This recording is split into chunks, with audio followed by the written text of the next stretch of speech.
लड़की थी, उसने मुझे ना कुछ अपने पास्ट एक्सपीरियंसेस शेयर किए। अब ये पहला अपना इंसिडेंट बता रही है कि जो लॉबी है वहाँ पर टीवी लगा हुआ था। ये ना कार्टून देख रही थी बैठ के। अचानक से क्या होता है कि ये देखते हैं कि जो उसका टीवी का कवर्ड है उसके पीछे से ना एक औरत निकल रही है जो काफी देखने में बूढ़ी लग रही है। शक्ल वो कह रही थी कि जितनी मुझे याद है उतनी भयानक शक्ल नहीं थी और मुझे लगा कि जैसे वो मेरे साथ खेलने आ रही है। अब क्या हुआ कि वो इनके पास आकर खड़ी होगी और बड़ी तेज तेज इनके आसपास घूमने लगी। जैसे जैसे वो घूम रही है और उसकी जो शक्ल है वो देख रही है कि एकदम से ना बदतर होती जा रही है। उस रात से चीजें बदलनी शुरू हो गई।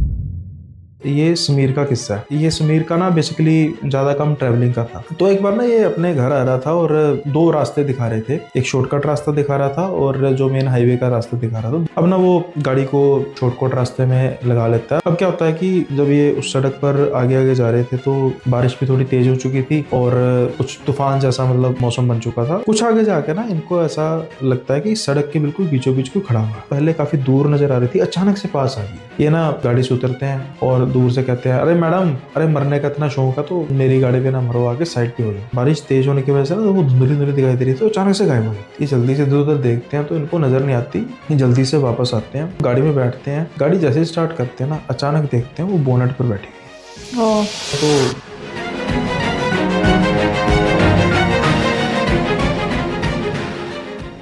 तो दोस्तों, आ गए हैं फिर से हम नए पॉडकास्ट में। आज के गेस्ट हैं मिस्टर सुनील जी। कैसे हैं मिस्टर सुनील जी आप? हाल तो बुरा ही है बट फिर भी पॉडकास्ट करने के लिए ठीक है। चलो, अच्छी बात है, शुक्र है आप आ गए हो। आपको भी पता है कि थोड़े से हेल्थ इश्यूज थे, उसकी वजह से हो नहीं पा रहा था, लेकिन हाँ जी, फाइनली हाँ जैसे जी, तैसे करके आ गया। हाँ जी। चलो, कोई नहीं, आप धीरे धीरे हाँ। कर सकते हो स्टार्ट। आज आप क्या लाए हो हमारी जनता के लिए? जो पिछला पॉडकास्ट था उसमें काफ़ी अच्छा रिस्पॉन्स था, जो मेन चैनल पर भी था, बाद में दूसरे चैनल पर भी था। और वैसे तो अब देखो ना, आपके साथ किस्सा डिस्कस करने का फ़ायदा ये होता है कि आपको भी पैरानॉर्मल की जो थिंग्स है इनमें ना थोड़ी बहुत नॉलेज है। और एक एक ना व्यू पॉइंट होता है, उससे मिलता है। अब ना मुझे रिसेंटली एक लड़की थी, उसने मुझे ना कुछ अपने पास्ट एक्सपीरियंसेस शेयर किए। जो उन इंसिडेंट्स का स्पैन था ना वो काफ़ी ज़्यादा बड़ा था। अब होता क्या है कि हमारे लाइफ में कुछ ऐसी एक्टिविटीज़ होती हैं और सबसे ज़्यादा हमें मिलता है साथ अपने घर वालों का। अब एक लड़की ऊपर से, उसकी बदकिस्मती तो नहीं कह सकते, लेकिन अनफॉर्चुनेटली कि जो उसकी फैमिली थी वो इतनी ज़्यादा पढ़ी लिखी थी कि बिल्कुल ही ज़्यादा इन चीज़ों को नकारती थी। जो खुशी है, खुशी का जन्म जो हुआ वो एक ऐसे परिवार में हुआ, उसके जो फादर थे वो प्रिंसिपल थे कॉलेज के, बहुत बड़े कॉलेज के प्रिंसिपल थे। तो आप समझ ही गए होंगे कि हाईली एजुकेटेड पीपल हैं और इन चीज़ों को एक होता है ना कि इंसान सुनता है, सोचता है, लेकिन कई इंसान होते हैं कि सुनना तक पसंद नहीं करते, वैसी फैमिली। अब जब ये कॉलेज में इनकी अपॉइंटमेंट हुई, नए कॉलेज में अपॉइंटमेंट हुई एज ए प्रिंसिपल, तो पता है आपकी जो अगर कोई पर्सन दूसरे शहर से या दूसरे स्टेट से हो तो उसके लिए क्वार्टर्स वगैरह अलग बनते हैं। तो जो कॉलेज के प्रोफेसर्स का या फिर प्रिंसिपल का क्वार्टर था वो नेचुरली बात है अलग होता है, और सबसे बड़ा जो घर होता है वो प्रिंसिपल का ही होता है। क्वार्टर कह सकते हैं, घर कह सकते हैं। अब ये कहते हैं कि इनका जब ये आई इस घर में तो तकरीबन इनकी उम्र 3 साल के आसपास थी। अब 3 साल के बच्चे को तो कुछ इन केस कोई पर्टिकुलर इंसिडेंट हो भी जाए तो किसी तरीके की कोई एक मेमोरी हल्की फुल्की हो सकती है, इससे ज़्यादा तो नहीं हो सकती। लेकिन कहते हैं कि 5 साल से मुझे थोड़ा सा शुरू है कि मैं 5 साल से, जब मेरी उम्र 5 साल हुई तो तब से मुझे इंसिडेंट्स जो हैं वो थोड़े से शुरू हुए कि मेरे घर में क्या क्या होना शुरू हुआ, खास तौर पर खुशी के साथ। अब ये पहला अपना इंसिडेंट बता रही है कि ये ना बता रही है कि ये अपने जो इनके घर के जो लॉबी है वहाँ पर टीवी लगा हुआ था और ये ना कार्टून देख रही थी बैठ के। और ये फर्स्ट इंसिडेंट था कि शाम का टाइम था और इनकी मदर जो है वो अपने कोई किचन में काम वगैरह कुछ कर रही थी काम वाली के साथ। अचानक से क्या होता है कि ये देखते हैं कि जो उसका टीवी का कवर्ड है उसके पीछे से ना एक औरत निकल रही है जो काफी देखने में बूढ़ी लग रही है। अब इनको शुरू शुरू में लगता है कि शायद कोई काम वाली होगी, चौंक तो जाती है, पहली बार देख रही थी। अब वो जो लेडी है वो ना काफी बूढ़ी सी लेडी, डार्क कॉम्प्लेक्शन था उसका, और वो ना पहले जैसे जानवरों के जैसे मतलब इनकी तरफ बढ़ी। 5 साल का बच्चा है, शक्ल वो कह रही थी कि जितनी मुझे याद है उतनी भयानक शक्ल नहीं थी, और मुझे लगा कि जैसे वो मेरे साथ खेलने आ रही है, जैसे बच्चों के साथ करते हैं ना कि बड़े दादा दादी नाना नानी करते हैं, उस तरीके से उसको लगा। अब क्या हुआ कि वो इनके पास आकर खड़ी हो गई और बड़ी तेज तेज इनके आसपास घूमने लग पड़ी। अब वो घूमे जा रही है, जैसे जैसे वो घूम रही है और उसकी जो शक्ल है वो देख रही है कि एकदम से ना बड़ी बदतर होती जा रही है, और ये एक पॉइंट पे आके जब इनको समझ लगती है कि कुछ ठीक नहीं है तो ये चीख मार देती हैं। अब इनकी मदर और काम वाली भागी भागी आती है, तो ये बिल्कुल एकदम से स्टन हुई हुई थी और अपने चेहरे पर हाथ रखे हुए थे। तो ये पूछती हैं, बेटा क्या हुआ? कुछ कई बार होता है ना कि टीवी में गलती से चैनल चेंज कर लो, कुछ हॉरर सीन आ रहा हो कुछ इस तरीके का, लेकिन टीवी में नॉर्मल कार्टून चल रहे थे। और ये कहते हैं कि मम्मी वो ओल्ड लेडी वो देखो मेरे पास ऐसे घूम रही थी, और उसकी ना शक्ल वो गंदी आंटी वाली होगी, कभी हॉरर मूवी में देखी होगी कोई भूतनी वीराना वरुणा टाइप मूवी। तो ये ना हंसने लग पड़ती है इनकी मदर कि शायद कोई टीवी में गलती से चैनल चेंज हो गया होगा, और डर गई होगी बच्ची, और इनको ना बहला फुसला के क्या उसका काम वाली को कह देते हैं कि चल मैं किचन में देखती हूँ तो तुम उसका ख्याल रखो। वन ऑफ द इंसिडेंट था, उसके बाद कोई ऐसा इंसिडेंट हुआ नहीं इनके साथ तकरीबन कुछ 2-3 साल तक। अब ना ये तकरीबन हो चुकी हैं 8 साढ़े 8 साल की। अब ये कहते हैं कि इस उम्र में भी ना इनकी ये थी हैबिट बन चुकी थी कि ये अपनी मदर से पहले उठ जाती थी, और जैसे स्कूल जाने के लिए बस आती थी तो कपड़े वगैरह अगर हल्के फुल्के प्रेस करने होते थे ये खुद भी कर लेती थी, इतना था। तो इनको शुरू से ही मतलब काफ़ी एक्टिव थी। अब इनको जो अपनी चीज़ों का रखना पूरे अच्छे तरीके से याद है कि मैं कहाँ पर किसी चीज़ को ऑर्गेनाइज करती हूँ। तो ये कह रहे हैं कि उस रात से चीज़ें बदलनी शुरू हो गई, जब से ये अपने रूम में सो रही थी। और ये कह रही हैं कि शायद बड़ा घर होने का ये फ़ायदा था कि सबको सिंगल-सिंगल रूम मिला हुआ था। इनका एक भाई था, उसका भी रूम अलग, मेरा भी रूम अलग और पेरेंट्स का रूम अलग। तो ये कहती हैं कि मेरा रूम अलग था, और फर्स्ट टाइम क्या हुआ कि रात के समय में ऐसा लगा कि कोई ना जो मेरे शूज़ है और इनके शूज़ डालकर कोई चल रहा है। अब ना हर एक शूज़ का एक होता है कि पता होता है कि इसके स्टेप्स हैं, वो थोड़ी सी इसके बारे में पता होता है, उनको तो बखूबी पता था। शाम का समय था, और ये शाम का नहीं, रात का, मतलब जब ये सो रही थी तो जब इनकी जाग खुलती है तो इनको ऐसा महसूस होता है कि ये कोई चल रहा है। अब ये डर के मारे ना मतलब उठती नहीं है, वो दुबक कर सोती रहती है। सुबह जब इनकी मदर उठती हैं, पहले उठ जाती हैं, तो इनको डाँटना शुरू कर देती है कि तूने अपने शूज़ कहाँ पर फेंक के रखे हुए हैं। ये क्या देखते हैं कि जो इनके शूज़ थे वो गिरे पड़े थे। अब इनको पूरी तरीके से याद था कि इन्होंने अपने शू रैक में रखे थे। हो ही नहीं सकता कि कोई इनका शूज़ को इस तरीके से करे। और वो छोटी बच्ची भी थी। हाँ, साढ़े 8-9 हाँ, तो साल की उसके बच्ची। शूज़ कौन ही पहनेगा? हाँ, पहनने का कौन, उतना छोटा कोई घर में था नहीं। जो भाई भी था वो भी कोई 3-4 साल बड़ा ही था उनसे, हुँ। और बाकी तो कोई था नहीं। अब इनको इस चीज़ का आभास हुआ कि मेरे शू कौन पहन रहा है, और ये दूसरा वाक़या था काफ़ी अंतराल के बाद। अभी उस दौरान बस इनके जो पेरेंट्स थे वो मतलब प्रिंसिपल थे, वो उसी कॉलेज में थे। तो धीरे-धीरे ना अब इनको जो घर है ना, वहाँ पर ऐसा महसूस होने लग पड़ा कि जैसे इनके घर में ना जब ये घर में एंटर करती हैं, अब ये स्कूल में रह रही हैं, पढ़ने-लिखने वाली थी, स्कूल में रहना अच्छा लगता था। लेकिन जब ये घर में आती थी ना, तो घर में ना इनको अजीब-सी तरीके का महसूस होता था कि अजीब-सा दबाव महसूस होता था। जब ये चलती थीं, ख़ास तौर पर इनको ऐसा लगता था कि उनके साथ-साथ चल रहा है। अब फ़िलहाल के तौर पर इन्होंने कभी अपनी मदर से, अपने अपने फ़ादर से ये बात नहीं की। उसका रीज़न क्या है कि बकौल इनके कि इन्होंने कभी भी अपने पेरेंट्स को कभी कोई ओड बात करते नहीं सुना। जैसे गॉसिप होती है ना कि वो उसके घर में ऐसा है, उसके मतलब वो हमेशा बात करते थे, इकोनॉमी पर बात कर ली, है ना? किसी पर्टिकुलर विषय पर बात कर ली, जिसे कहते हैं ज्ञान की बात कर रहे हैं, तो मतलब अगर उसी दौरान में एक बच्चा उठ के कहे कि मुझे ऐसा महसूस हो रहा है, तो उसका एक खुद में ही डर था कि मुझे डाँट पड़ेगी इस चीज़ को लेकर। जैसे कि वो 8 साढ़े 8 साल की बच्ची थी, हाँ, तो मतलब कई बार पेरेंट्स इग्नोर भी कर देते हैं कि हाँ, ये बच्चा है, इसको क्या ही पता कि ये चीज़ें होती हैं, और वैसे भी सही। वो लोग मानते तो थे नहीं इन चीज़ों को। ऑल्दो मैं इस चीज़ पे विश्वास करता हूँ कि काफ़ी हद तक इग्नोर करना करना भी चाहिए। उसका रीज़न है कि कई पेरेंट्स ऐसे भी होते हैं कि छोटी-सी चीज़ों को फटाफट बाबाओं के पास चले राइट। जाते हैं, वो भी हुँ। ठीक नहीं है। अभी तक जो ये मैटर था, इस मैटर में जो एक्टिविटीज़ थी, कोई बहुत ज़्यादा एक्सेसिव नहीं हुई थी, बहुत ज़्यादा वाइटल नहीं हुई थी, क्योंकि 3 किस्से हो चुके थे जो फ़िलहाल इनके साथ ही हुए थे। इनकी मदर के साथ नहीं हुए, इनके ब्रदर के साथ नहीं हुए, इनके फादर के साथ हुए। अब ना इनको थोड़ा-थोड़ा घर से ना एक तरह का नफ़रत सी होने लग पड़ी थी। स्कूल से आने के बाद ना इनको ये होता था कि मैं ना बस घर से निकल जाऊँ। इनको साइक्लिंग का बड़ा शौक था, तो ये उस क्वार्टर के जो कॉलोनी टाइप होती है उसमें ज़्यादातर साइक्लिंग करती रहती थी। और घर में तब ये प्रेफ़र करती थी, जो इनकी मदर थी वो भी दोपहर के टाइम पे अपनी नेबर में जाके बैठ जाना। और इनका ब्रदर लेट आता था, डे बोर्डिंग वगैरह स्कूल में वो था, और रह गई ये, तो ये अकेली रहना ख़ास तौर पे पसंद नहीं करती थी। घर पे ये तभी महसूस करती थी, रहना पसंद करती थी जब कोई हो एटलीस्ट।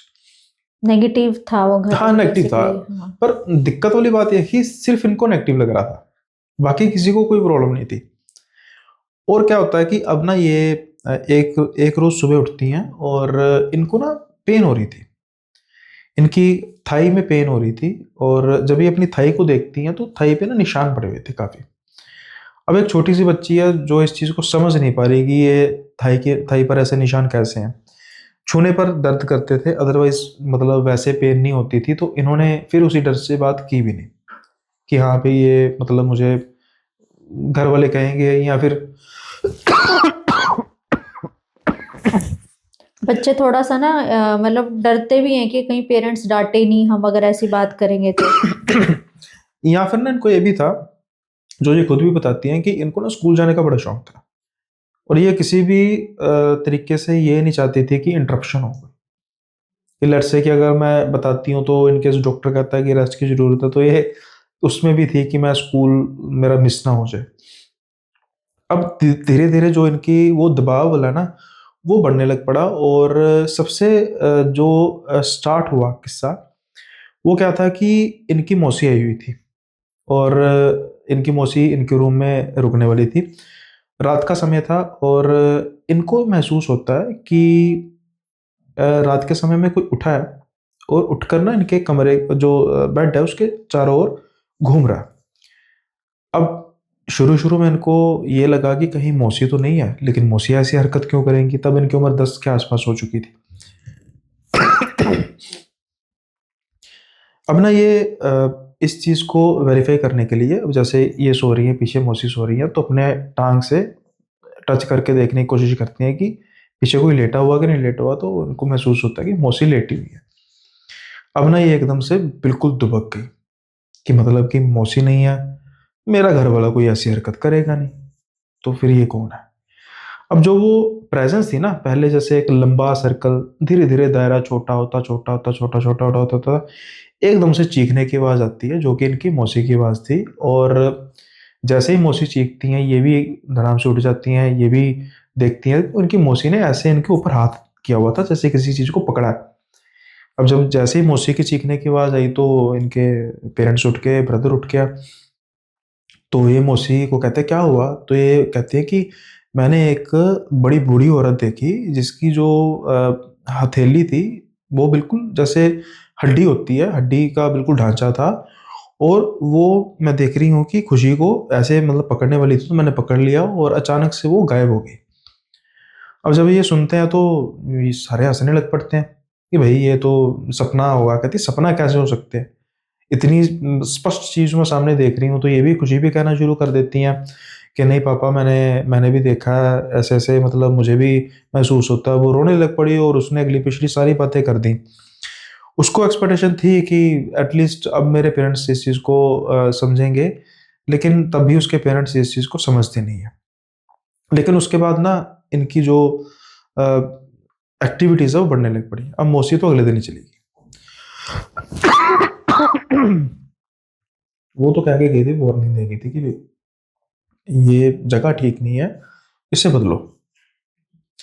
अब ना छोटी-मोटी एक्टिविटीज़ तो इनके साथ हो रही थी काफ़ी समय से, लेकिन फिर वही बात कि डर के मारे बताती नहीं थी। अब इनकी उम्र हो चुकी थी 13 बरस के आस-पास, जब सबसे मेजर एक्टिविटी हुई, और इनके फिर फादर ने ही सबसे पहले इस चीज़ का इनिशिएटिव लिया। अब कहते हैं कि ये ना क्या हुआ था कि ये अपने ना पलंग के पास खड़ी थी, और अचानक से क्या होता है, इनको लगता है कि ये हवा में लेविटेट कर चुकी हैं, और बहुत ही जबरदस्त तरीके से ऊपर उठ के बेड में पटकती हैं नीचे की तरफ। ये मतलब जागते हुए का है? जागते हैं, बिल्कुल जागते हैं। इनको तो अच्छा। समय नहीं लगा, 2 मिनट के लिए तो इनकी सिट्टी पिट्टी गुल होगी और इन्होंने चीखो पुकार करनी शुरू कर दी। तब इनका भाई था इनके घर में, वो आया। वो 3-4 साल बड़ा था, समहाउ थोड़ा सा मैच्योर था, और वो देख रहा था जो उसका हाल था ना, खुद वो कर नहीं सकती थी, क्योंकि जो मैट्रेस था ना वो बहुत ज़्यादा नीचे तक बेंड हुआ था और ये हिल नहीं पा रही थी। अब आनन फानन में फ़ोन किया गया इनके पेरेंट्स को, फादर को फ़ोन किया, मदर को फ़ोन किया। मदर और फादर दोनों भागे भागे आए। अभी ये बिल्कुल बेड पर ऐसे ही पड़ी हुई हैं और ये हिल नहीं पा रही।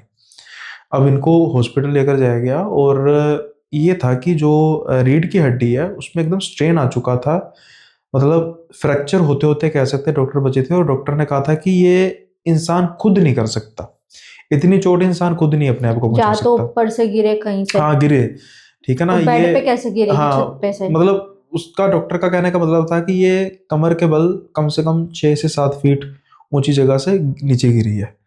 तो ऐसा तो कोई सीन था नहीं, उसके भाई ने देखा था, वो बेड पर पड़ी थी। और ये कहते हैं कि ये जो उनकी बैक पेन है वो आज तक है, अच्छा। आज तक उनको बैक पेन होती है वही जगह पे जहाँ पर इनको मेजर हुई थी। अब ना ये बेड रेस्ट पर जा चुकी थी, और बिल्कुल डॉक्टर ने कहा था कि इतने दिन तो आपने बिल्कुल बिस्तर से हिलना नहीं। और ये फर्स्ट टाइम था जब इनके फादर ने इनकी बात गौर से सुनी, और उन्होंने कहा कि पापा मुझे ऐसे ऐसे सब कुछ महसूस होता है, और मैं बिल्कुल आराम से खड़ी थी, पता नहीं अचानक ऐसे ये कैसे हुआ। अब इनके ना फादर फर्स्ट टाइम कहते हैं कि मैं बेटा बात करता हूँ किसी से। तो फिर उन्होंने किसी से बात की होगी, और जब किसी से बात की तो उन्होंने एक पंडित जी को बुलाया, और पंडित जी जब घर में आए तो घर में आकर बस वो इधर उधर देखे जा रहे थे। और ये जो प्रिंसिपल साहब थे इनके फादर, वो कहते हैं कि बेटी अंदर रेस्ट कर रही है। नहीं नहीं, मैंने बेटी को नहीं देखना। तो कहते हैं कारण? कहते हैं जो मैंने देखना था देख लिया, इनको बाहर बुलाते हैं, और बाहर बुला के कहते हैं कि आप बताइए कि आप इस घर में कब से रह रहे हैं।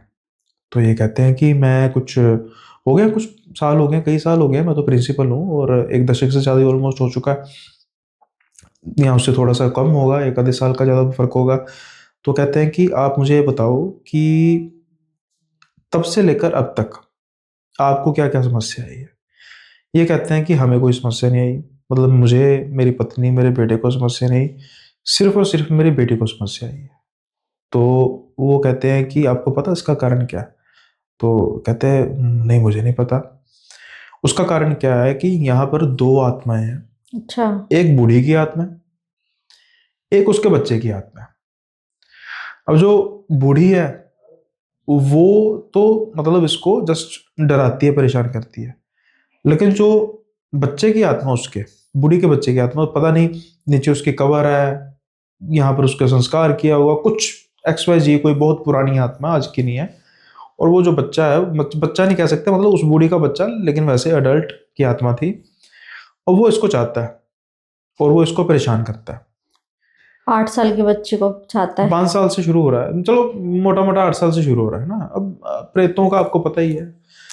तो उन्होंने ये सुजेशन दी कि आप ऐसा करो, मैं तो आपको यही कहूँगा, क्योंकि जो उन्होंने डिटेलिंग दी, तो उन्होंने डिटेलिंग में यही हुआ था कि जब ये घर से बाहर रहती है फिर बिल्कुल ठीक है, घर के अंदर आती है तब दिक्कत होती है।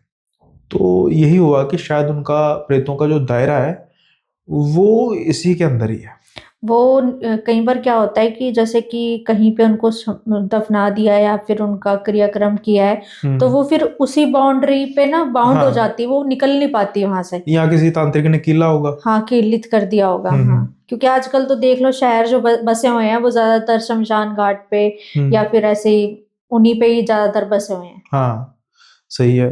तो शमशान घाट का तो फिर भी समहाउ इतना डर नहीं होता, क्योंकि वहां पर जब किसी पर्सन को लेकर आया जाता है वो डेड होता है और बाद में भस्म हो जाता है।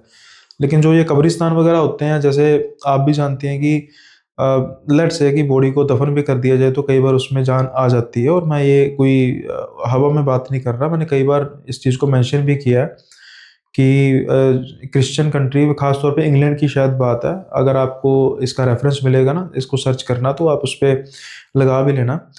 तो क्या होता था कि जब कई बार होता था ना, ग्रेव चेंज करते थे कुछ समय बाद, और जब वो तो ताबूत हटाते थे ना, तो ताबूत पर निशान होते थे नाखूनों के, यानी कि अच्छा। जो पर्सन लेट से जिसको डेड डिक्लेयर किया गया है, ओके। हो सकता है, मैं ये नहीं कह रहा हूँ कि मरने के बाद जिंदा हो गया, लेकिन कई बार ऐसी मेडिकल कंडीशन आती है जब इंसान को लगता है कि सामने वाले बंदे को डेड है, तब इतनी मेडिकल फैसिलिटीज थी नहीं। अब हमारे यहाँ तो जला दिया, काम ही खत्म हो गया, वहां पर तो नहीं ना काम खत्म हुआ। अभी ना न्यूज में मैंने एक देखी थी रिसेंटली। ब्राजील की शायद थी वो और 15 दिन तक वो शायद रही थी, नहीं, ऐसा था। इंडिया की एक है कहानी, ये मतलब शमशान घाट की है। उसमें एक लड़के की, मतलब यंग लड़का था, उसकी डेथ हो जाती है अकाल मृत्यु टाइप। तो उसको जैसे संस्कार उसका कर दिया। अब जैसे कि क्या होता है, जब मतलब सब लोग जलाने के बाद घर चले जाते हैं, फिर एक बार दोबारा आते हैं देखने के लिए कि राख ठंडी हो गई कि नहीं है। अच्छे तरीके से जल गई कि नहीं हाँ, वो। रात को आते हैं एक बार। तो वहां उनको ना 3-4 लोग दिखे जो कि उसकी अस्थियों को चुरा रहे थे। हाँ, वो तो चलता है। हाँ, ताकि वो जो आत्मा थी उसको वो किलित कर सके। हाँ, आजकल ये बहुत ज्यादा चल रहा जो है। अनमेरिड होते हैं ना, हाँ। अनमेरिड का क्या होता है कि मुझे इसलिए पता है ना, मेरे एक मामा जी थे, उनकी ऐसे डेथ हुई थी, तो तब हम थे कुछ 9-10 साल के। तो तब इन बातों का तब पहली बार पता लगा था। अब घर वाले गॉसिप तो करते हैं जब ये बात होती है। तो इसकी प्रोसेस क्या होती है कि उसकी जो पहली बात तो यह होती है कि जो चिता खुद ठंडी करते हैं। वैसे तो ये प्रथा ना कि 4 दिन, जो डेथ वाला दिन इंक्लूड करके 4 दिन में चौथे वाले दिन जैसे कहते हैं, चिता को ठंडा करके जितनी भी रह जाती है नमी गर्मी सॉरी, अस्थियों को फिर फूल जो है वो करते हैं, तो बाद में फिर रख देते हैं। तो फिर शायद क्रिया वाले दिन होता है या उससे एक दिन पहले 10वीं या 11वीं को प्रवाहित करते हैं। लेकिन जो पर्सन एक तो कुंवारा हो, ये नहीं वो कुंवारा ही हो, मतलब कुंवारे की अगर मौत हो जाए, वो चाहे 80 साल का क्यों ना हो, लड़ से किसी ने मैरिज ही नहीं कराई, हम्म। तो जब उसकी चिता को आग दी जाती है, तो जैसे मान लो जो 11 बजे तक चिता को आग दी, तो 4-5 बजे तक तो बॉडी बिल्कुल भस्म हो जाएगी। अब वो चौथे तक नहीं बात जाती, उसमें उसको चिता को ठंडा किया जाता है ऑन द स्पॉट। उसकी अस्थियों को निकाला जाता है। एक अस्थि होती है जिसको किसी गुमनाम जगह में दफनाया जाता है, खास तौर पे कपाल को, क्योंकि कपाल से ही ये सारी सिद्धि वो होती है। जैसे कि वो एक जना होता है जो कपाल पे लाठी भी मारता है। हाँ, जो वो तो सबके मारते हैं, वो तो हाँ। चाहे कोई भी हो ना। उसका कारण क्या होता है कि जो ये तंत्र होता है कपाल से ही होता है, तो जब कपाल फूट जाता है तो फिर वो किसी काम का नहीं रहता। अग्नि में खुद जितना जल गया बच गया, वो आ जाएगा काम, लेकिन जब फूट गया फिर वो नहीं होता। तो इसके बावजूद वो लकड़ी मारने के बावजूद गारंटी नहीं है ना कि फूट जाएगा। राइट। तो इसलिए फिर वो उस चीज़ को प्रिकॉशन करने के लिए, तब मुझे पता ना कि जब ऐसे मामा के डेथ हुए थे, बड़े मामा जी थे, फिर उन्होंने, मतलब हम तो नहीं गए थे, लेकिन जब सारी डिस्कशन चल रही थी तो उनके अस्थि लेकर तो फिर किसी गुमनाम जगह पे दफना दी थी, और उसी दिन ही फिर वो जो है प्रवाहित करने के लिए ले जाते हैं। ये कारण होता है। शमशान का तो सिर्फ यहाँ तक की है। जैसे मैं कब्रिस्तान की बात कर रहा था। नहीं, उसमें ना उन्होंने मतलब वो साफ दिख रहा था, उन्होंने ना उसमें क्रिया कर रखी थी। उसकी अस्थियों को वो चुरा रहे थे। वो तो ना जैसे कि उनके रिश्तेदार एकदम से आ गए थे तो उनको पकड़ लिया था। तो पूरा दिख रहा था कि उन्होंने मतलब दिखाई, उन्होंने ऐसे अस्थियां दिखाई खोल के कि ये चोरी कर रहे थे। एक एक वो अस्थि होती है राम, आत्माराम कहते हैं। आत्माराम। लेकिन इसमें ना बड़ी भ्रांति है। देखो, हमें साइंटिफिक होना चाहिए। हम ना वो कहते हैं कि हमारा ये हिस्सा होता है, उसका जो मुद्रा होती है, उससे पता लगता है कि इंसान कितना अच्छा। ये नहीं होता, वो हमारे स्पाइनल का ये राइट। पार्ट होता है, जिसको हम आत्माराम के नाम से कहते हैं और भ्रांतियां फैलाते हैं। ये स्पाइनल का पार्ट होता है जो हर एक के होता है, और डिफरेंस उसकी बॉडी की कि वो कितना बीमार था, हाँ, उसने बॉडी की लाइफ स्ट्रक्चर कैसी। से। हाँ। अब कोई पर्सन बहुत ज्यादा फैटी होगा, उसका उतना ही बिगड़ा हुआ होगा, जो बिल्कुल फिट होगा उसका उतना ही ठीक होगा। बस ये चीज है। तो ये तो जो ये जो तांत्रिक होते हैं, ये ऐसे आत्माओं को कैद करके फिर हाँ, अपना काम करवाते अपना हैं। काम कराते हैं। तो इसमें वो कब्रों का मैं बात कर रहा था, तो फिर इन्होंने ना क्या किया था, तब तब इन्होंने ना जैसे जब किसी को दफनाते थे तो कब्र के नीचे एक रस्सी निकालते थे, ऊपर एक घंटी लगा देते थे कि इनकेस कोई जाग गया तो फिर वो घंटी कर दिया करेगा, तो पता लग जाएगा कि भाई इसके अंदर जो बंदा दफना है वो जिंदा है। और दूसरा एक और भी मान्यता है, मैं अब इसको कह नहीं सकता कि ऐसा होता है, जब लेट्स से कोई पर्सन अपने आप को खत्म करता है, अपनी जान ले लेता है, तो उसको उसके बाद महसूस होता है कि मैंने गलत किया। तो वो क्या करता है कि वो दोबारा शरीर में आने की कोशिश करता है। हम कहते हैं ना कि 13 दिन जो होता है वो तब तक यहाँ पे इंसान रहता है, सारा अच्छा बुरा देखता है, उसके बाद जाता है। तो तब तक जो बॉडी है ना वो आत्मा वो बॉडी के अंदर घुसने की कोशिश करती है। और इसलिए कब्रिस्तान में जो ये भूत प्रेत की होने का कारण ज़्यादा होता है, क्योंकि वहाँ पर आत्माएं होती हैं जो कोशिश कर रही होती है अपनी बॉडी को दोबारा करने की। और जैसे आपने वो शमशान की बात की ना, एक होती है मसानी, आपने शायद सुना होगा।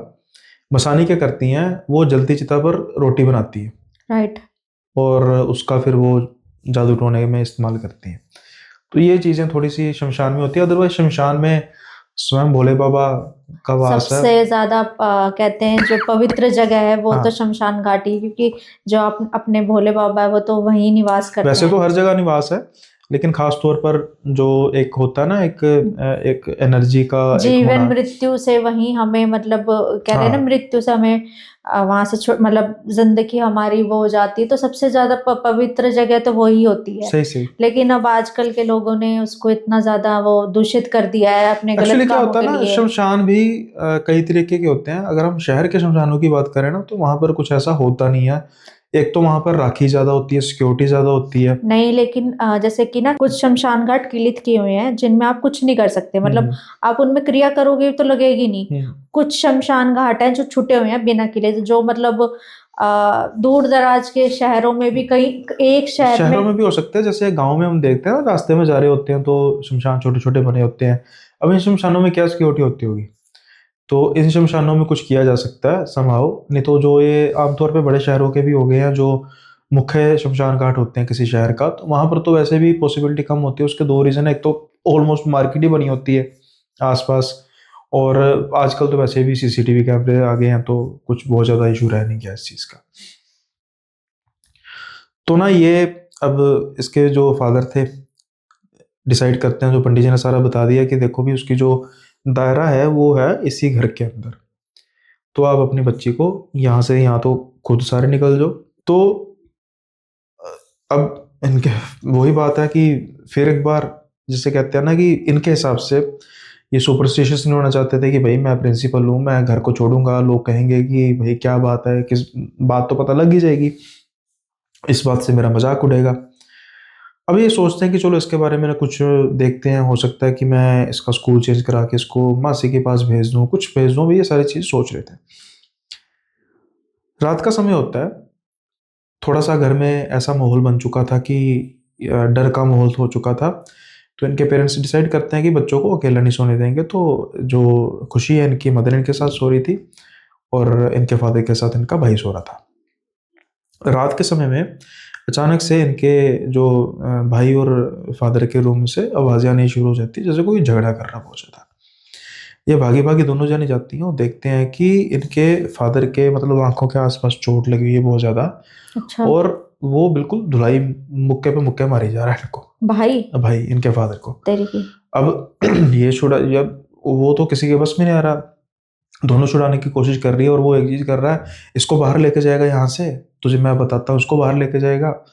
अब ना ये जल्दी से भाग के आसपास के क्वार्टर्स में जाते हैं कि जल्दी आओ, जो 4-5 मर्द आते हैं, बड़ी मुश्किल से उनसे संभलता है। तो उसके फादर भी पहले शुरू में अच्छे 2-4 चमाटे लगाते हैं, लेकिन वो समझ आते हैं कि भाई ये नहीं है, मतलब मेरा बेटा नहीं है ये कम से कम।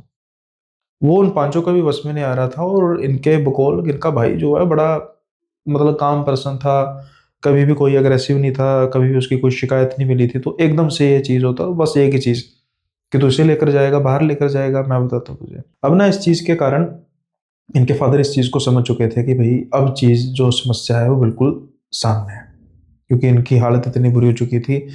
इनका बच्चा इनको पता था कि इस तरीके से कर ही नहीं सकता, मतलब मारना पीटना तो दूर की बात है, आँख उठाकर नहीं देखता था। फिर उसके बाद दोबारा अब किसी और पंडित जी से भी सलाह ली जाती है। कई लोगों से सलाह लेने के बाद यही पता लगता है कि भाई ये तो जो भी है वो प्रेत है, जो लड़के का, वो मतलब लड़की को आज नहीं तो कल ले जाएगा। हो सकता है एक निश्चित उम्र निर्धारित हो। तो फिर धीरे-धीरे इन्होंने चेंज करने की सोची। तो अब जब ये अपनी मासी के घर जाती हैं, शहर दूसरा था, पढ़ाई करने के लिए स्कूल वगैरह चेंज करना पड़ा, जो उनको बिल्कुल पसंद नहीं था, लेकिन करना पड़ा। वो कहते हैं कि धीरे-धीरे फिर वो सारी चीज़ें बिल्कुल ठीक होनी शुरू हो गई। जो मेरे थाइज़ पर निशान रहते थे, मैंने अपनी मदर को भी दिखाए थे जब ये सारी बातें खुली। तो ये आम नहीं था, अगर लेट्स से कि ये बातें ना हुई होती तो करैक्टर पर बात आ सकती थी। राइट। लेकिन जब ये सारी बातों का था तो धीरे धीरे जब ये सारी चीज़ें ठीक हुई, in the mean time psychiatrist से भी बात की गई, क्योंकि दोनों चीज़ों को साथ लेकर चलना जरूरी होता है। तो उनकी तरफ से तो क्लीन चिट थी कि भाई कोई ऐसी प्रॉब्लम नहीं है, बच्ची बिल्कुल ठीक है। तो ये कहते हैं कि तब से मेरी फैमिली थोड़ा सा इस चीज़ को लेकर मानना शुरू हुई है। और तब तक कहते हैं कि इन्होंने मतलब इतना एक कई बार ना इंसान इतना हो जाता है, मैं ये नहीं कहता कि करना चाहिए या नहीं करना चाहिए, घर में मंदिर तक नहीं बनाया था। तो ये तो हमेशा कहते हैं ना कि जैसी हम घर में एनर्जी देंगे वैसे ही एनर्जी हमें मिलेगी। क्योंकि जैसे कहते हैं कि एक चीज़ और जो मैं भूल गया बताना, कि घर में जब भी नॉन-वेज आता था, रॉ मीट आता था, वो गायब हो जाता था। अच्छा। कभी भी घर में रॉ मीट आया है, वो कभी फ्रिज में रखा हमने फ्रिज में रखा हमने, गायब है। कई बार तो कहते हैं ऐसा हुआ कि एक बार ये खुद बता रही हैं कि मैं मतलब फिश रेडी करने लगी थी, और जो फिश को रखा हुआ था किसी बर्तन में, अब मैंने उसको गैस के पास रखा था और समहाउ कोई बर्तन धोने के लिए मैं सिंक के पास गई, बर्तन धोए वापस मुड़े, वो समेत बर्तन गायब, फिश। कहाँ चली और गई? वो आज तक कहते हैं फिश तो गई गई, उसका तो पता नहीं बर्तन नहीं आज तक मिला, वो कमाल है, बर्तन ही गायब हो गए। बर्तन भी गायब हो गया। तो कहते हैं भी मतलब रॉ मीट तो चलो हो गया, अभी फ्रिज में से गायब हो गया, ये चीज़ें तो पता लग चुका था, मुझे तो पता लग चुका था। फिश, और कहते हैं फिश का भी चलो ठीक है, वो भी तो मीट है, लेकिन जो बर्तन है वो कहते हैं मुझे आज तक नहीं पता लगा कि वो बर्तन कहाँ पे गया। उसके बाद जब इनके फादर बाद में जब रिटायर हुए, तो जब घर खाली किया गया, तो सामान तो इतना था नहीं, क्योंकि ऑलमोस्ट आपको पता फर्निश्ड ही मिलता होता है। तो रहते हैं कि जो बर्तन होते हैं या फिर कुछ पर्सनल होते हैं, सारा निकाला। कहते हैं मैंने जब उस घर में, तब मैं उस घर में थोड़ी समय के लिए मतलब आती रहती थी, क्योंकि मैंने तो ये था कि घर से वास्ता ही नहीं है तब तक जब तक ये चेंज नहीं करेंगे। तो तब कहते हैं कि मैंने जब सारा करने की कोशिश की, तो मैंने ध्यान खास तौर पर दिया जब रसोई की बारी आएगी पता लगेगा, लेकिन आज तक वो बर्तन नहीं मिला। और अच्छा। वो इतना भी नहीं है कि ये कहीं बाहर गई हैं 2 मिनट के लिए, हो सकता है पीछे से कोई आगे ले जाए, ये हाइपोथेटिकली बात कर रहा हूँ, 1% चांस भी है। एक इंसान मतलब मैं आपसे मानो ऐसे बात कर रहा हूँ, पीछे ये चीज़ है, और मेरे बात कर मैं पीछे देख रहा हूँ गायब हो गई है और कभी मिले ही ना, कितनी अजीब बात हो सकती है। और ये कहते हैं कि मतलब ऑलमोस्ट इन्होंने ना करते 10 साल इन चीज़ों को सहा इन्होंने। तो अब ठीक है वो? अब तो घर से कोई वास्ता ही नहीं है ना, घर भी छोड़ दिया, तो अब इनकी मैरिज हो चुकी है, बच्चे हैं इनके, काफ़ी पहले की बातें हैं, और ये बिल्कुल खुश हैं। हाँ बट कहते बैक पेन तो अभी भी है मेरे, तो वो नहीं गई। इन्होंने पूजा पाठ स्टार्ट नहीं करी? मैंने इसके बारे में इतना पूछा नहीं। देखो क्या होता है ना, आजकल का ज़माना ये है कि इंसान को जब ज़रूरत होती है ना, तो इंसान तभी करता है। तो कुछ लोग ऐसे होते हैं जो मतलब मैं ना मेरा खुद का एक मानना है कि मैं ना कभी किसी के पर्सन के को पूजा पाठ के बारे में बात नहीं करता। क्योंकि मैं नहीं चाहता कि कोई इंसान को पूजा पाठ के नज़रिए से जज किया जाए। और धर्म एक प्राइवेट विषय है, इसको एक्सपोज नहीं कभी करना चाहिए कि भाई मैं बड़ी भक्ति करता हूँ, मैं यहाँ जाता हूँ, मैं वहाँ जाता हूँ। मैं कभी भी अपने पॉडकास्ट पे कभी भी कोई बात करूँ ना अगर धर्म की, तो मैं ये ज़रूर बात करता हूँ कि मैंने धार्मिक ग्रंथों का कुछ 0.00001% अध्ययन करने की कोशिश की है, और इसको मैंने रिलीजियसली नहीं, स्पिरिचुअली की है कोशिश। Right. दोनों अलग-अलग चीज़ें हैं, कि ये नहीं कि मैं सनातनी हूँ और मैं मेरा पढ़ना फ़र्ज़ है, नहीं। उसमें जानने की कोशिश की है, और इसमें धार्मिक ग्रंथों में दूसरे धर्मों के ग्रंथ भी आ सकते हैं, ठीक है? तो बाकी एक ये पर्सनल विषय ही रहना चाहिए। तो मैं मुझे और लगता है कि किसी को पूछो कि अच्छा अब आप दिन में 3 टाइम पाठ करते हो या फिर अच्छा माला जपते हो, क्योंकि इसका भी कोई सेट स्पेसिफिकली कोई वे नहीं है ना, कि भाई 3 बार या 4 बार या 5 बार 10 बार पाठ करने से ही हमें कुछ मिलेगा। नहीं, मेरा तो ना मानना ये है कि आपके कर्म अच्छे होने चाहिए, हम्म। आपका मन शुद्ध होना चाहिए। सही सही। आप सिर्फ जब नाम भी ले लोगे ना, हम्म। कोई भी मतलब आप किसी भी धर्म के हो, अगर आप अपने भगवान का हम्म। सिर्फ एक बार नाम भी ले लोगे सच्चे मन से और अच्छे कर्म करोगे, तो भगवान उसी में खुश हो जाएंगे। आपको जरूरी नहीं है कि आपके कर्म बेकार हैं और आप सारा दिन मंदिर में बैठे हो, घंटी बजा रहे हो, क्या मतलब है नहीं उसका? एक्चुअली भगवान ना खुश होना, देखो ये भी ना एक बड़ी अब ना थोड़ी सी बात कंट्रोवर्शियल हो सकती है कि हम जो व्रत की कथाएं पढ़ते हैं, राइट। श्रावण मास के व्रत की कथा होगी या फिर सत्यनारायण के व्रत की कथा होगी। अब देखो, चलो, अ, मैं ब्राह्मण हूँ, लेकिन ऐसा तो नहीं है ना कि ब्राह्मण जो होते हैं सारा सब ठीक ही किया होगा। अब आप ना दो चीजें देखोगे, पहले चलो सत्यनारायण व्रत की कथा के बारे में बात करें। वहां पे ना 10 इंसिडेंट्स ऐसे बताए हैं कि मतलब उन्होंने सत्यनारायण की जो कथा था उसका सोचा कि हम करेंगे। अब वो कहीं पे जा रहे थे, करना भूल गए, तो उन्हें अचानक से ये क्रोपी आ गई। फिर उनको याद आया कि हाँ, हमने तो व्रत की कथा की नहीं है। तो फिर उन्होंने भगवान से माफी मांगी, सत्यनारायण से। फिर सब कुछ ठीक हो गया, फिर वो दोबारा भूल गए, फिर ऐसा हो गया। तो हमारा भगवान ऐसा है नहीं, कि जब हम बिल्कुल भी उनके नहीं। मतलब उनकी वो ऐसा नहीं करेंगे तो वो झट से नाराज हो जाएगा। ठीक है ना? तो क्या ये एक तरह का धर्म को डराने का विरोध किया गया कि मतलब अब उसका क्या है कि भाई कथा करेंगे तो पंडितों को सारा जाएगा, जो मैं मुझे कहने में कोई शर्म नहीं है। हर एक चीज जो होती है वो प्योर तभी होती है जो पहले दिन होती है, उसके बाद जैसे जैसे वो चीज आगे बढ़ती है इम्प्योरिटीज आनी शुरू हो जाती हैं। सिर्फ भाव ही देखता है भगवान। हाँ, अब जैसे मैं जो सोमवार के व्रत की कथा पढ़नी मैंने क्यों बंद की, उसमें 3-4 पॉइंट ऐसे थे। जब पहली चीज शिव जी ने उसमें लिखा कि शिव जी ने कहा कि मैं इसकी उम्र 11 वर्ष या 12 वर्ष से ज्यादा नहीं कर सकता। जहां शिव हैं और जहां पर यह वर्ड है नहीं कर सकता, ये हो ही नहीं सकता। वहां उनको ये करना चाहिए था कि इसकी इसकी आयु ही 11-12 वर्ष है, इससे ज्यादा इसका जीवन ही नहीं है। हाँ, तो दूसरा, जब वो लड़का मर जाता है तो वहां पर लिखा है कि शिव जी और पार्वती वहां से गुजर रहे थे। जो कण कण में विद्यमान है वो कहाँ से गुजर सकते हैं? वो क्या कोई आम प्राणी है कि जो रास्ते से गुजर रहे थे और उनको रोने पीटने की आवाज सुन गई? क्या वो कैलाश पर बैठे थे तब उनको नहीं आनी थी आवाज? उसके लिए उनको घूमना फिरना जरूरी है। तो जो हमारा परमात्मा को देखने का नजरिया ना वो इंसानी है। जैसे हम किसी इंसान से एक्सपेक्ट करते हैं कि हम उस इंसान से बात नहीं करेंगे तो वो भी हमसे बात नहीं करेगा। देखो, ये जो पाठ पूजा है ना, ये बनाया गया है, मैं ये नहीं कह रहा नहीं करनी चाहिए। ये मंदिरों का होने का कारण है डिसिप्लिन। हम डिसिप्लिन में रहते हैं, सुबह उठना जल्दी, उसके बाद फिर एक जो रोजाना की अपनी ड्यूटी को करना वो हिस्सा, और करना भी चाहिए। लेकिन जो बिल्कुल हार्ड, कहते हैं ना, बिल्कुल हार्ड कोर तरह का पाठ पूजा, वो काम है देवताओं का। उसके लिए देवता बने हैं। जो परमात्मा उसने इंसान को बनाया, जैसे हमारे कर्म करने के लिए नहीं, बनाया कर्म है। भी नहीं, हमारे बच्चे होते हैं, है ना? कई बार कहते हैं कि अरे यार भगवान, कह देते हैं कि भाई भगवान आपका इन चीजों से ऐसे, इन चीजों से ऐसे। तो मैं उनको एक एग्जांपल देता हूँ कि भाई ये जो पेरेंट्स होते हैं उनको जब उनके उनके बच्चे पैदा होते हैं, तो वो जब बच्चे छोटे होते हैं तो उनके सामने कैसे बिहेव करते हैं कि जैसे बच्चा मालिक है, वो गुलाम है। हम्म, और सच्चाई ये है कि अगर वो ना हो तो उनका अस्तित्व भी ना हो।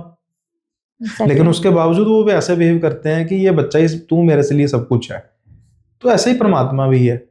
ठीक है ना? वो एक ऐसी शक्ति है जो, जिसका मतलब ये नहीं मैं कह सकता कि उन्होंने इंसानों को प्यार करने के लिए बनाया है, लेकिन मैं ये पर्सनली बिलीव करता हूँ कि जितना उनके साथ प्यार का रिश्ता रखा जाए, और वो रिश्ता ऐसा होना चाहिए कि जैसे हमारे बच्चे हैं, हम उनसे प्यार भी करते हैं और डांटते भी हैं जरूरत पड़ने पर। स्कूल भी जाना पड़ता है तो ऐसे ही मंदिर भी जाना पड़ेगा, या मस्जिद या गुरुद्वारा, या एक अपने आप को रास्ता देने के लिए। उसका कारण यह है कि इंसान लेट से दिन भर में गालियां निकालता रहे, मंदिर जाएगा तो कुछ समय के लिए तो शांत करेगा ना अपने आप को। एक ऐसी ओरा है, एक ऐसी एनर्जी है जहां पर वो खुद शर्म करेगा कि यहाँ पर तो भाई मैं नहीं निकालूंगा गाली। तो इसलिए ये चीजें बनी है, पॉइंट बना हुआ इन चीजों।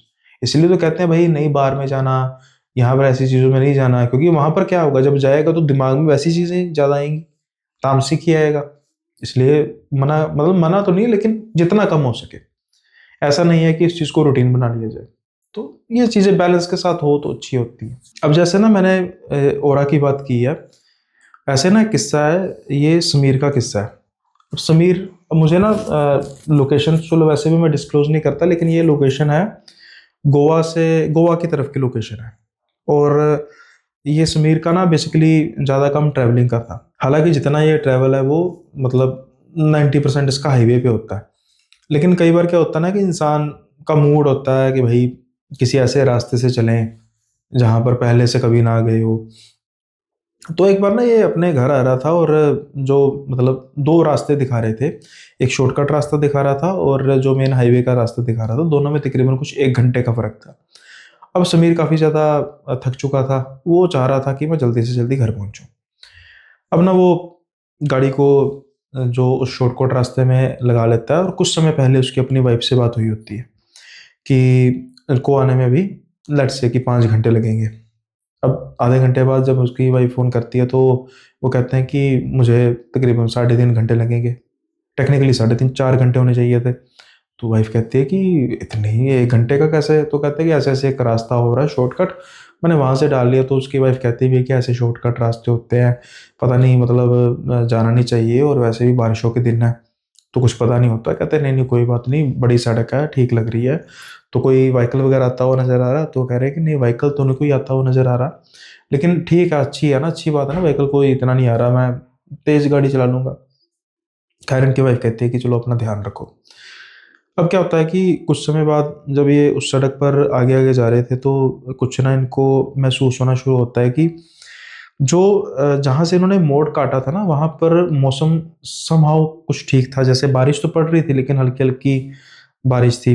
हवा भी कुछ ज़्यादा तेज़ नहीं चल रही थी। लेकिन जैसे ही इन्होंने इस रोड पर डाला था तो वहाँ से क्या हुआ था कि बारिश भी थोड़ी तेज़ हो चुकी थी और कुछ तूफ़ान जैसा मतलब मौसम बन चुका था। ऑल्दो इनको ऐसा मौसम पसंद था और ये गाड़ी दौड़ाते जा रहे थे।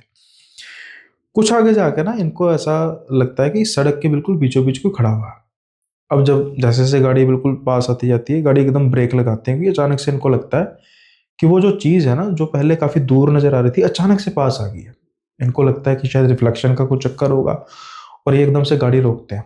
अब गाड़ी और इनमें कुछ ही मीटर का फासला था और ये 3-4 बार हॉर्न बजाते हैं कि मतलब हट जाए पीछे से और देखने में इसको ऐसा लग रहा था कि जैसे कोई लड़की टाइप होगी।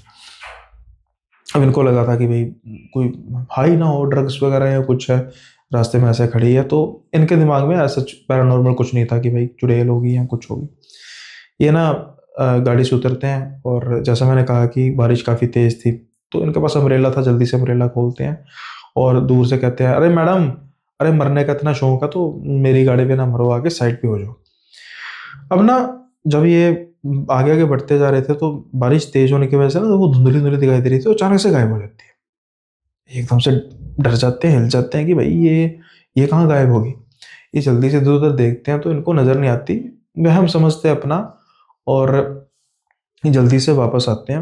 अब गाड़ी में बैठते हैं, गाड़ी जैसे ही स्टार्ट करते हैं ना, अचानक देखते हैं वो बोनट पर बैठी हुई है। ओह! और जब बोनट पर वो इसको देखते हैं तो एकदम हिल जाते हैं कि क्या करूँ, क्या ना करूँ?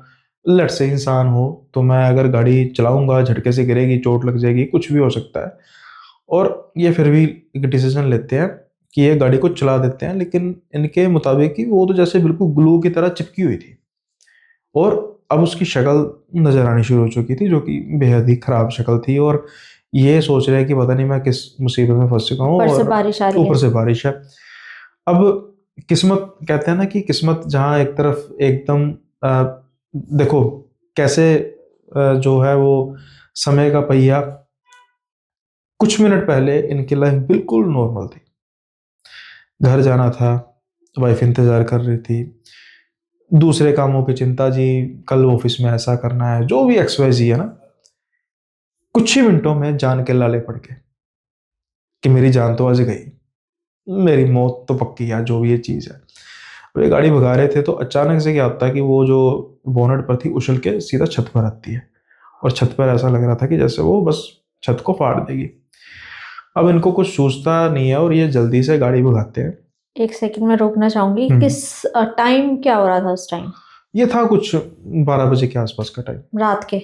हाँ, रात के बाद दिन के तो होता तो कोई बात ही नहीं थी। हुँ। हाँ, तो ये जल्दी से गाड़ी को एकदम रोकते हैं। मैंने भगा दिया, गलती से कह दिया। अचानक से पावर ब्रेक मारते हैं, बड़ी मुश्किल से गाड़ी इनकी सँभलती है और उसके बावजूद जब गाड़ी रुक जाती है तो बिल्कुल बुरे तरीके से वो ऊपर टैप कर रही थी और इनको पता लग चुका था कि जिस हिसाब से मैंने गाड़ी रोकी है, अगर मैंने बेल्ट ना लगाई हो तो मैं निकल जाऊँ गाड़ी गाड़ी से बाहर और जो ऊपर बैठी हुई है उसको वो तो हिली तक नहीं। अब ना पता नहीं बस इनके दिमाग में क्या आता है, जल्दी से गाड़ी से बाहर निकलते हैं और भागते हैं। बिना पीछे मुड़े, बिना पीछे देखे क्या है, क्या नहीं। और कुछ ना छोटी सी खाई नहीं कह सकते, 5-6 फीट की कुछ होगी गहरी। इनका पैर अचानक से मतलब पलटता है और गिरते गिरते ना ये एक किसी छोटी सी बिल्डिंग में जाते हैं। और वो बिल्डिंग ऐसी थी जैसे पुराने ज़माने में बड़े-बड़े पत्थर होते थे ना काले रंग के, उस तरीके की थी, और ये जल्दी से दुबक के अंदर बैठ जाते हैं। अब सारी रात ना ये दुबक कर अंदर बैठे रहते हैं और इनको ना आस-पास आवाज़ें काफ़ी आती हैं गुर्राने की, और इनको ये महसूस हो रहा था कि एक से ज़्यादा हैं, कम से कम एक नहीं है।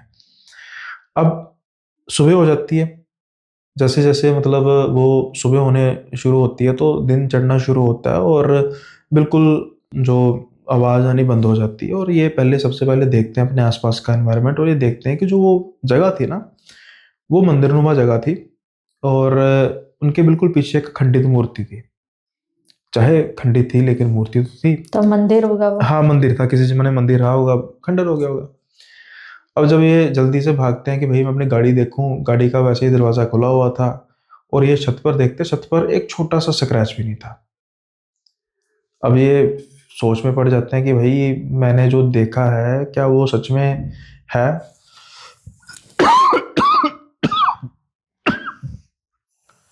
इतना वहम मेरा हो नहीं सकता। फ़ोन देखते हैं, फ़ोन पे मतलब वो मिस्ड कॉल्स, वाइफ़ तो चिंता में होगी। अब ना ये फ़ोन करते हैं और इनकी वाइफ़ रोए जा रही थी कि मैंने तो पुलिस को फ़ोन कर दिया है, जो लास्ट लोकेशन मैंने बताई थी वो कह रहे हैं हम जा रहे हैं, तो तुम ठीक तो हो ना? वो कौन थी? अब ये सोचते हैं कि इसको कैसे पता कि ऐसी कोई चीज़ है? तो ये कहते हैं कि तुम्हें कैसे पता लगा? वो कहते हैं कि तुम्हारा फ़ोन शायद गलती से मुझे लग गया था और मुझे घुराने की आवाज़ें आ रही थी बहुत ज़्यादा किसी लड़की की। वहाँ पे फ़ोन पे भी। हाँ, और वो मुझे तुम्हारे चीखने की आवाज़ आई और तुमने ऐसा लगा दरवाज़ा खोला, तुम भागे हो, और बड़ी देर तक घुराने की आवाज़ें आती रही, और मैं इसलिए बहुत ज़्यादा डर चुकी थी। तो देन उसके बाद ऐसा मैंने सारा इनिशिएटिव लिया, एक्शन लिया कि भई ये ऐसा-ऐसा करना चाहिए। ख़ैर 5-10 मिनट बाद पुलिस आ जाती है, पुलिस को क्या बताना था, और इन्होंने कोई भी अपना बहाना-वुहाना लगाया, पुलिस वालों ने भी डाँटा डपकाया कि भई हमारा टाइम वेस्ट कर रहा है, नशा-नुशा किया होगा। वो कहता भई ऐसा कुछ नहीं किया। पुलिस वाले कहाँ मानेंगे, कोई सबूत ही हाँ, नहीं है। सबूत ही नहीं है ना, और सबूत हो भी तो फिर भी पैरानॉर्मल को क्या प्रूव कर सकते हैं। तो ये भाई बड़ी मुश्किल से गाड़ी चला के घर पहुँचते हैं, उसके बाद फिर ये सबसे पहले पंडित जी के पास ही जाते हैं। सारे उनको बात बताते हैं, तो फिर पंडित जी कहते हैं देखो इसमें जो ये कई बार ऊपरी हवा होती है, ये डर के साथ खेलती है, आप डर गए तो हैवी होगी, और शुक्र मनाओ कि आप सही जगह पर जाकर गिरे। अगर वहाँ पर मंदिर ना होता तो फिर खुद सोच लो। अब ये नहीं है कि मतलब भगवान के पास आ गए हो तो भगवान तभी बचाएगा आपको। वो एक शक्ति थी, एक ऑरा था, वहाँ पर वो नहीं जा सके। अब भगवान हर जगह पे खुद प्रकट होके नहीं ना आपको बचाएँगे, लो मैं प्रकट हो गया तथास्तु कर दिया। उनकी कोई ना एनर्जी तो पूरे ब्रह्मांड हाँ, में कोई है। ना कोई तो उन्होंने बहाना बनाना ही है ना हर चीज़ का, तो बहाना तो बनेगा, यही बहाना हो गया। किसी को बचाना तब भी बहाना है, जब किसी का संहार करना है तब भी बहाना है। उसने लिखा होता है ना किस्मत में, आई हुँ, मीन आपकी जर्नी में, कि हाँ। ये आपके साथ होना ही होना है। हुँ। मतलब जैसे कि 1 मिनट थोड़ी देर पहले उसको वो हाँ, घर वही मैं के लिए निकला, कहना और 2 चाह रहा मिनट था बाद उसकी कि सॉरी। एक रात में, हाँ, सॉरी मैं इंटरप्ट कर रहा हूँ, कि एक रात में उसके 3 फेजेज़ लाइफ़ के बने। हुँ, उसको शायद भगवान पे और विश्वास होना था, या फिर पता नहीं जो भी नहीं, था। विश्वास भी मुझे, जब लोग कहते हैं ना विश्वास का, भी मुझे बड़ा अजीब लगता है कि भगवान पर बहुत बुरा, ये विश्वास की कोई क्वांटिटी थोड़ा होती है। हुँ, विश्वास या तो होता है या तो नहीं होता। कोई लोग मानते भी नहीं है ना। मैं वही कह रहा हूँ ना, ये होता है या नहीं होता। हुँ, अब हम कह रहे हैं कि लेट्स से कि मैं एक कह रहा हूँ कि मान लो ये जो कैमरा है मेरे सामने है, अब इसकी 2 ही पॉसिबिलिटी है। अगर मुझे नज़र नहीं आ रहा, लेट्स से किसी पर्टिकुलर एक्स-वाई-ज़ेड रीज़न करने की वजह से, तो मैं कह दूँगा कि मेरे सामने नहीं है। आपको आएगा, आप कह दो हाँ, या तो है या तो नहीं है। अब मैं इसमें कहूँ है तो सही, लेकिन मुझे बस इसका एक ही लेंस नज़र आ रहा है, 2 नहीं आ रहे, आप कहोगे नहीं तीनों आ रहे हैं। ये नहीं हो सकता, वेदर इट इज़ और नो। राइट। ऐसे ही एक मेरे पास एक, जैसे कि आपको पता है मैं आकाशिक रीडिंग करती हुँ, हूँ, तो हुँ। अभी कुछ दिन पहले केस आया था। तो मैंने उनकी स्कैनिंग की और उनका आकाशिक रिकॉर्ड्स ओपन किए। तो मैंने उनको सब कुछ बता दिया कि ये आपकी प्रॉब्लम है, ये है, वो है। लेकिन कहने को तो वो इन चीज़ों पे विश्वास नहीं करते, भगवान में मतलब स्पिरिचुअल नहीं है, हुँ, और उनको जानना भी है कि उनके साथ प्रॉब्लम क्या है, ठीक है? हुँ, हुँ। तो फिर मैंने उनको सब बताया, तो बोले कि पर मैं तो भगवान में मानता ही नहीं हूँ, कि मेरे साथ ऐसे कैसे हो सकता है। मैंने कहा आप इस जन्म में नहीं मानते हो, लेकिन आपकी जो पास्ट लाइफ है उसमें तो आप बहुत स्पिरिचुअल थे, तो ये आपकी जो प्रॉब्लम्स है ये पास्ट लाइफ से चलती आ रही हैं। तो अब ये जैसे कि कुछ होती हैं चीज़ें ठीक करवाने की, जैसे कि हम बताते हैं उपाय कि आपकी ये प्रॉब्लम्स हैं तो आप ऐसे ठीक करो, तो उसमें मेडिटेशन हम ज़्यादातर करवाते हैं, और भी काफ़ी चीज़ें हैं जो करवाते हैं। तो मैंने कहा आपको थोड़ा बहुत तो करना ही पड़ेगा मेडिटेशन, और वही पूजा है और वही मेडिटेशन है। मेडिटेशन कोई नाम जप कह देते हैं, सब कुछ उसके अलग वही पार्ट है। सही सही। तो मान ही नहीं रहे थे कि नहीं मैं तो, मेरे पास टाइम ही नहीं है, मैं तो नहीं कर सकता, मैं तो मानता ही नहीं भगवान में। मैंने कहा तो फिर आप यहाँ क्या कर रहे हो जब आप मानते ही नहीं तो, क्योंकि हर चीज पॉसिबल है। कहने को मानने की बात है सिर्फ, मानो तो पत्थर में भी भगवान है, और ना मानो तो भगवान में भी आपको सिर्फ पत्थर ही दिखाई दे। सही सही। तो फिर उन्होंने माना, और अब वो ठीक है, मतलब उनकी प्रॉब्लम्स जो थी वो अब 1-2 सेशन में ही उनको आराम लग गया था।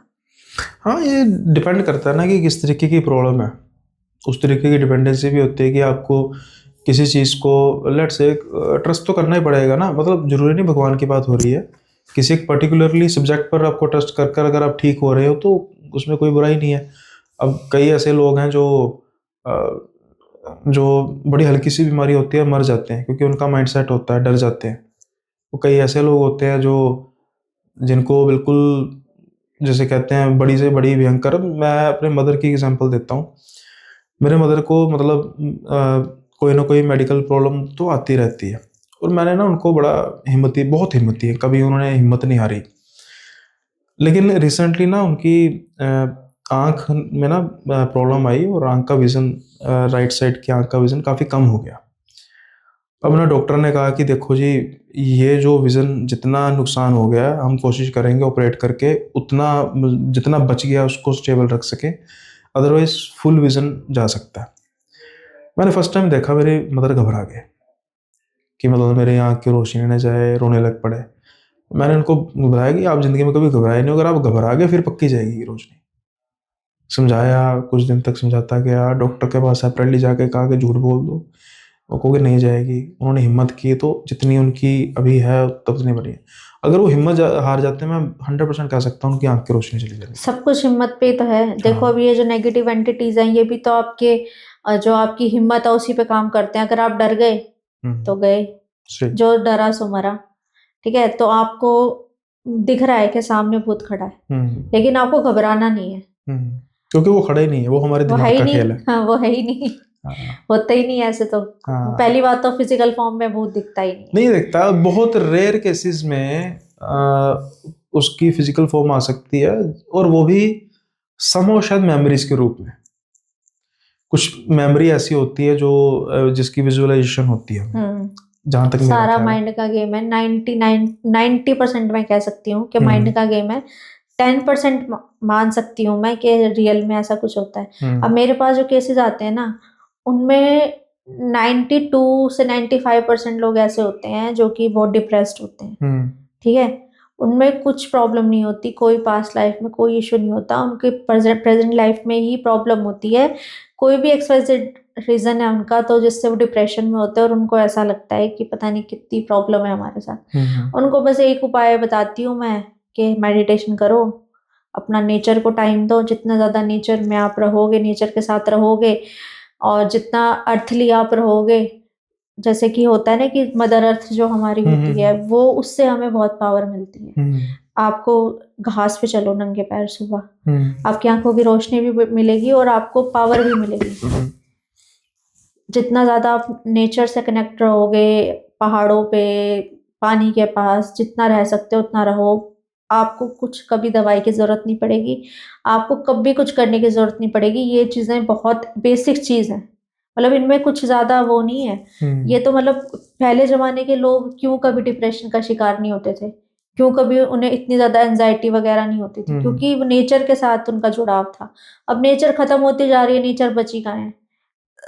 जंगल पहाड़ काट के सारे शहर बन रहे हैं। नहीं, कम्युनिकेशन भी तो एक चीज़ है ना डिप्रेशन की वजह से। मान लीजिए कि जैसे अभी फ़ोन की देखो, आज मैंने फ़ोन ऑन रखा किसी कारण की वजह से, नहीं तो मैं फ़ोन अपना ऑफ कर देता हूँ। आपके सामने मुझे कितनी कॉल्स आ गई। अब कम्युनिकेशन का क्या है कि मान लीजिए हमारा कॉन्टैक्ट 1000 लोगों से कॉन्टैक्ट है मोटा-मोटा। तो अब एक दिन में लेट्स से हमें 100 बंदों के फ़ोन आ रहे हैं। कोई 200 किलोमीटर दूर बैठा है, कोई 500 किलोमीटर दूर बैठा है। अपनी वो कोई छोटी-मोटी प्रॉब्लम भी अगर हमसे शेयर कर रहा है, तो हमारे दिमाग में गार्बेज इकट्ठा हो रहा है, स्ट्रेस बढ़ रही है, किसी का गुस्सा किसी पर निकाल सकते हैं।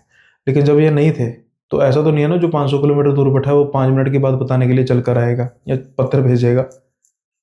लेटर भी तभी आते थे जब कोई बहुत इमरजेंसी होती थी। राइट। तो अब हमारे चाहे 1000 बंदों से कॉन्टैक्ट है, हमें पता ही नहीं उनके साथ क्या हो रहा है। हम बेखुशी हैं। राइट। लेकिन हमें सबका पता है कि उसके जीवन में क्या चल रहा है, उसके जीवन में और क्या नहीं लोग चल रहा है।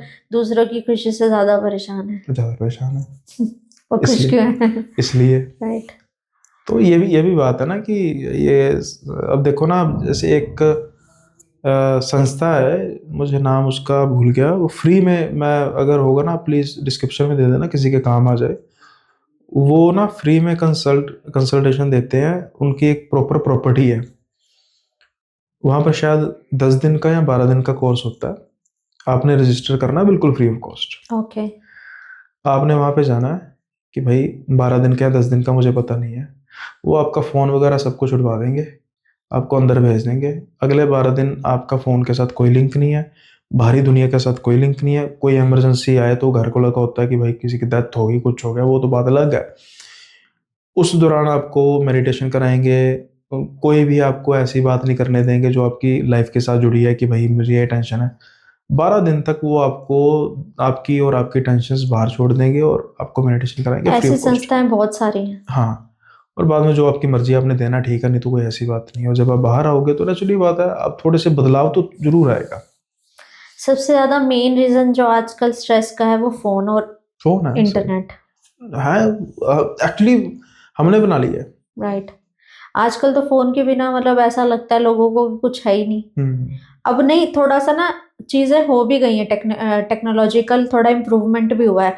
अब देखो हर चीज ऑनलाइन पेमेंट हो रही है। हुँ, पहले पैसों से होती थी, अब हुँ, ऑनलाइन पेमेंट हो रही है। अगर नेट नहीं होगा, इंटरनेट नहीं होगा तो पे कैसे करेंगे? हुँ, हुँ, वैसे वाला फोन नहीं होगा, स्मार्टफोन नहीं होगा तो पेमेंट कैसे हुँ, करेंगे? हुँ, अब बच्चों की जो पढ़ाइयाँ हैं वो भी आप सारी देखना ऑनलाइन ही है ज़्यादातर। जब हुँ, से कोरोना का टाइम आया तब हुँ, से और ज़्यादातर चीज़ें ऑनलाइन ही होने लग गई हैं। सही। तो ये मतलब जितनी ज़्यादा टेक्नोलॉजी ग्रो कर रही है उतना ज़्यादा ही मतलब बंदा ना नीचे की तरफ जा रहा है। मैंने हमेशा अपने पॉडकास्ट पे एक बात की है कि जो रेवोल्यूशन है ना, वो होके रहेगी। मुझे उन लोगों से बड़ा अजीब लगता है जो कहते हैं हमारे ज़माने में तो ये होता था। भाई आपके ज़माने में होता था, ज़माना चेंज होके रहेगा। आप चाहे जो मर्ज़ी कर लो। ज़माना तो बदलेगा ही। और जो ये एवोल्यूशन का एक सीधा-सीधा सा रूल है, टेक्नोलॉजी एडवांस होगी और ह्यूमन जो क्वालिटी है डिग्रेड होगी। राइट। इंसानियत खत्म होती कम होती जाएगी, टेक्नोलॉजी बढ़ती जाएगी। थोड़े दिन बाद तो रोबोट ही दिखाई देंगे, इंसान कम दिखाई वो देंगे। भी ठीक है फिर भी। हाँ, वो तो इंसानों से ज़्यादा ठीक है। हाँ, तो आज का पॉडकास्ट हम यहीं समाप्त करते हैं। और सुनील जी को तो सब जानते ही हैं ऑब्वियसली, तो इनका डिस्क्रिप्शन मैं वैसे अपने यूट्यूब चैनल में दे दूंगी सारा। आप उनसे कांटेक्ट कर सकते हैं, अपनी अच्छी अच्छी स्टोरीज उनके साथ शेयर कर सकते हैं। चाहे तो वो आप उनके साथ पॉडकास्ट भी कर सकते हैं। बिल्कुल, बिल्कुल ओपन टू ऑल है। राइट। सो समाप्त करते हैं। So thank you.